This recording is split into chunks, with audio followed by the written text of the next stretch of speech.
Hello everyone, welcome back to our channel।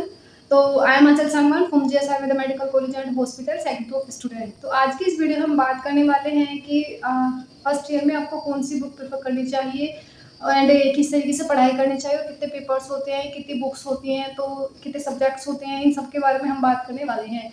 तो चलिए video को स्टार्ट करते हैं।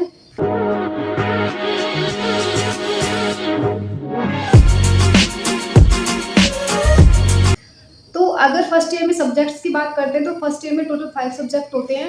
हर सब्जेक्ट के 2 पेपर होते हैं, पेपर 1 पेपर 2, पेपर 1 पेपर 2 हर सब्जेक्ट के होते हैं। एक सब्जेक्ट को छोड़कर जो संहिता हमारा होता है उसका केवल एक पेपर होता है, नहीं तो अगर बाकी हमारे 9 पेपर्स होते हैं 5 सब्जेक्ट के। ठीक है, तो सबसे पहले बात कर लेते हैं कि संहिता में आपको क्या पढ़ना होता है। तो देखिए, जो संहिता होती है, संहिता मतलब कि हमारी मेन टेक्स्ट बुक्स होती है। ठीक है, तो उनमें जो ये संहिता होती है, हमें फर्स्ट ईयर में पढ़नी पड़ती है, सेकंड ईयर में पढ़नी पड़ती है और थर्ड ईयर में पढ़नी पड़ती है, मतलब प्रोप में पढ़नी पड़ती है। ठीक है, तो जो फर्स्ट ईयर होता है, फर्स्ट ईयर में संहिता की में 2 बुक्स पढ़नी पड़ती है। एक तो होता है अष्टांग हृदय, एक होती है चरक संहिता। तो अगर आप इनको बुक को लेना सोच रहे हैं तो 2 बुक हैं जो ऑलमोस्ट सभी प्रेफर करते हैं, तो आप उन बुक्स को प्रेफर कर सकते हैं। आपको स्क्रीन पे दिखा होगा, अष्टांग हृदय की बुक है, डॉक्टर ब्रह्मानंद त्रिपाठी की बुक होती है, बहुत अच्छी बुक होती है, ऑलमोस्ट सभी इसको प्रेफर करते हैं। और अब बात कर लेते हैं चरक संहिता की। चरक संहिता की एक बुक आती है काशीनाथ पांडे की, आप उसको प्रेफर कर सकते हैं, मोस्टली सभी उसको ही प्रेफर करते हैं, तो आप उसको प्रेफर कर सकते हैं। अब सेकंड नंबर पे बात कर लेते हैं हम संस्कृत की। तो संस्कृत से ऑलमोस्ट सभी को डर लगता है, जबकि संस्कृत इतना हार्ड सब्जेक्ट बिल्कुल नहीं है, आपको बस उसका बेसिक बताया जाता है, बिल्कुल भी डीप में नहीं पढ़ाया जाता है। और संस्कृत भी इसलिए बताया जाता है क्योंकि जैसे कि जो हमारी चरक संहिता है, जितने भी हमारे ग्रंथ हैं, वो सारे के सारे मतलब संस्कृत में ही लिखे गए हैं। हालांकि संस्कृत के नीचे उनकी हिंदी भी लिखी जाती है। जैसे हम जब फर्स्ट प्रोप में गए थे, हमें बिल्कुल भी श्लोक पढ़े भी नहीं जा रहे थे, तो जैसे जैसे हम आगे बढ़ते गए, हमने थोड़ी थोड़ी संस्कृत सीखी, फिर उसके बाद हमसे श्लोक भी पढ़ने आने लगे, फिर थोड़ा थोड़ा उनका मीनिंग भी हम जानने लगे कि श्लोक में कहना क्या चाह रहा है। फिर उसके बाद जो समझ नहीं आता, हम उसकी हिंदी से पढ़ लेते हैं, तो ऐसे में समझ आ जाता है। तो उसके बाद संस्कृत की जो बुक है, जो मैक्सिमम लोग प्रेफर करते हैं, देखिए संस्कृत में हमारी 2 बुक होती है, 2 बुकों से पेपर आता है। ठीक है, एक तो संस्कृत की टेस्ट बुक होती है, महेश गुरुदत्त के नाम से, राइटर के नाम से एक बुक आती है, जो आपको स्क्रीन पे दिख रही होगी, आप इसको फॉलो कर सकते हैं। एक आती है वैदिकी सुभाष साहित्यम की बुक, डॉक्टर भास्कर गोविंद घाणेकर जिसके राइटर है, जो आपको स्क्रीन पे दिख रहा होगा, आप इसको फॉलो कर सकते हैं। तो ये तो हुई संस्कृत की बात। तो संस्कृत से बिल्कुल भी डरना नहीं है कि हमें ये पढ़नी पड़ेगी, हमसे ये आता नहीं है। तो जितना संस्कृत से जितना आप यूज टू हो जाएंगे, और बीएमएस में आपने आप एडमिशन लेने की सोच रहे हैं, फिर आपने एडमिशन ले लिया, जितना आप इससे यूज होंगे आपके लिए इतना बेनिफिशियल होगा। हालांकि संस्कृत केवल फर्स्ट ईयर का सब्जेक्ट है, आपको फर्स्ट ईयर में पढ़ाया जाएगा, बट जो संहिता है वो तो आपको हर साल पढ़नी है, हर बार पढ़नी है। तो अगर आपसे संस्कृत आती है, अच्छे से आ जाती है, तो आपके लिए बेनिफिशियल है, नहीं तो आपको संहिताओं के नीचे हिंदी तो लिख के मिलती ही है। ऐसा कुछ नहीं है कि अगर आपसे संस्कृत नहीं आ रही तो आप आगे नहीं पढ़ पाएंगे, तो आती है तो बहुत अच्छी बात है आपके लिए। ठीक है, उसके बाद बात कर लेते हैं हमारी क्रिया शारीर की। तो क्रिया शारीर यानी कि फिजियोलॉजी। तो क्रिया शारीर में हमें आयुर्वेदा भी पढ़ाया जाता है और मॉडर्न भी पढ़ाया जाता है। जो फर्स्ट पेपर होता है और जो सेकंड पेपर होता है, उसमें आयुर्वेदा मॉडर्न दोनों आता है, उसमें भी आयुर्वेदा मॉडर्न दोनों आता है।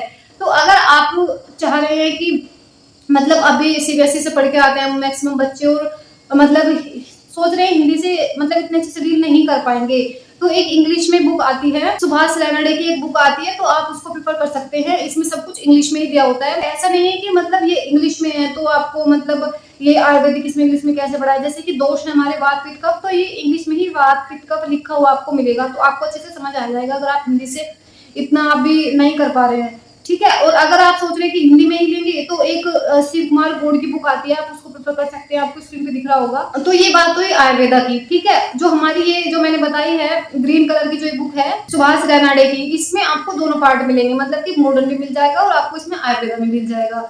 ठीक है, बट अगर आप, और जो जो ये है शिव कुमार गौड़, इसमें आपको केवल आयुर्वेदा ही मिलता है। तो अगर आप चाह रहे हैं कि आपको आयुर्वेदा तो हो गया आपका, आपको मॉडर्न बहुत अच्छे से पढ़नी है, तो मतलब हमने तो देखो ली थी, तो आप सैमिलिंगम बुक होती है उसको प्रेफर कर सकते हैं। हमारे कॉलेज में मैक्सिमम ने सैमिलिंगम से ही वो किया था, तैयारी की थी अपनी। तो जैसा आपके कॉलेज में चलता है, मतलब जैसे आपके सीनियर बताए, तो आप उसके अकॉर्डिंग भी अपनी बुक्स ले सकते हैं। तो आप मॉडर्न के लिए सैमिलिंगम ले सकते हैं। तो ये तो बात हुई क्रिया शारीर की। उसके बाद बात कर लेते हैं रचना शारीर की। रचना शारीर के भी 2 पेपर होते हैं, पेपर 1 पेपर 2, दोनों में ही आयुर्वेदा और मॉडर्न दोनों का ही आता है। तो अगर मैं आयुर्वेदा की बात करती हूँ, तो जो महेंद्र सिंह की बुक आती है पार्ट 1 पार्ट 2, जो महेंद्र सिंह की बुक है जो आपको स्क्रीन पे दिख रही होगी, इसके अंदर आपको आयुर्वेदा मिलेगा, आधे पार्ट में, और आधे पार्ट में इसको हमें मॉडर्न मिलेगा, ठीक है। बट कुछ चीजें ऐसी होती है कि आपको डीप में पढ़ने की जरूरत होती है, इसमें इतना डीप में नहीं होती चीजें, मतलब होती तो सब कुछ है पर इतना डीप में नहीं होती, तो उसके लिए हमने बीडी चौरसिया खरीदी थी। आप उसको प्रिफर कर सकते हैं, मतलब मॉडर्न को डीप में पढ़ने के लिए। आयुर्वेदा तो इसका बहुत अच्छा है, हमने इसमें आयुर्वेदा किया था, हालांकि मतलब मॉडर्न के भी कुछ टॉपिक्स हमने इसमें से पढ़े थे, बट हमने बीडी चौरसिया भी ली थी। हमने स्टार्टिंग में बीडी चौरसिया से ही तैयारियां की थी अपनी। फिर उसके बाद रचना शालीन के बाद बात कर लेते हैं पदार्थ विज्ञान की। पदार्थ विज्ञान की प्रबोध येयावर की एक बुक आती है जो आपको स्क्रीन पे दिख रही होगी।